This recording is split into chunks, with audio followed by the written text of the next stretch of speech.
Alien নিয়ে real proof আমাদের কাছে কি কি আছে এবং এলিয়েনের অস্তিত্ব কতটা এখন অবধি প্রমাণ সাপেক্ষ?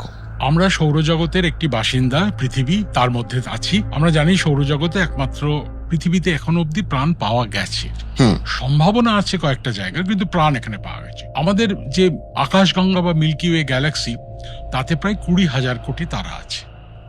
এখন তারা প্রায় প্রতিটি তারারই তার চারপাশে গ্রহরা ঘুরে চলেছে, কিন্তু সেই গ্রহগুলো বসবাসযোগ্য কিনা, সেখানে প্রাণ হতে পারে কিনা, কারণ তারার খুব কাছে থাকলে উত্তাপ বেশি হবে।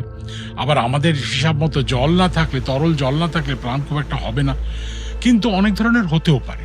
তাতে গত বছর একটা সার্ভে করে বেশ কিছু বিজ্ঞানী একদল বেঁধে তারা বলেছিলেন যে আমাদের গ্যালাক্সিতেই হয়তো 10,000 কোটি প্ল্যানেট বা গ্রহ থাকতে পারে। আবার যদি বলেন কতগুলো গ্যালাক্সি মোটামুটি আছে, তাহলে হিসাব করা যায় যে আমাদের এই বিশ্বব্রহ্মাণ্ডে মোটামুটি 20,000 কোটি গ্যালাক্সি আছে। তা এইবারে ভেবে দেখুন, 20,000 কোটি, এক একটা গ্যালাক্সিতে 10,000 কোটি, একে যদি গুণ করি এমন একটা সংখ্যা বেরোবে, এত গ্রহ আছে।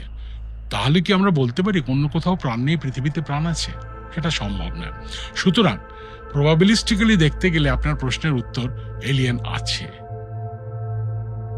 কিন্তু 1950, 60, 70-এর দশক থেকে চেষ্টা করা হয়েছে এলিয়েন কি, এলিয়েন কোথায় থাকতে পারে, এলিয়েন দেখা যায় কিনা। এখনো অবধি কিন্তু অনেক এমন তারা দেখা গেছে, তাদেরকে ঘিরে গ্রহরা ঘুরে চলেছে। প্রায় 5,800 মানে অন্তত কালকে অবধি আবিষ্কৃত হয়েছে গ্রহ, যেটা দেখা গেছে।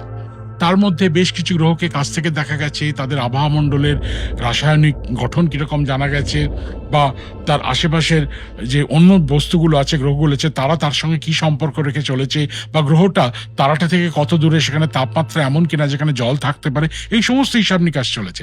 কিন্তু এখনো অবধি কোনো এলিয়েন, ভিন গ্রহের প্রাণী, পৃথিবীর বাইরে কোনো প্রাণ এখনো অবধি পাওয়া যায়নি।